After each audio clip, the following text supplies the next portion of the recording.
Collections let you create logical groups of files and folders so that they all appear in one place no matter where they're stored in Core Share. Let's create a new collection. You can add files and folders that you created, or files and folders that others have shared with you. You can share your collection with other Core Share users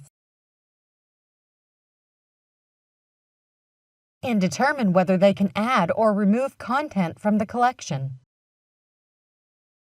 The file or folder permissions set by the owner determine who can see and change what. This means that if the owner doesn't share a file or folder with you, it won't be visible in the collection for you.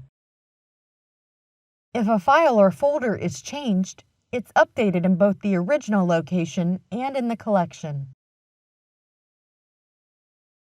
That's all on collections. Check out our other videos for more about Core Share.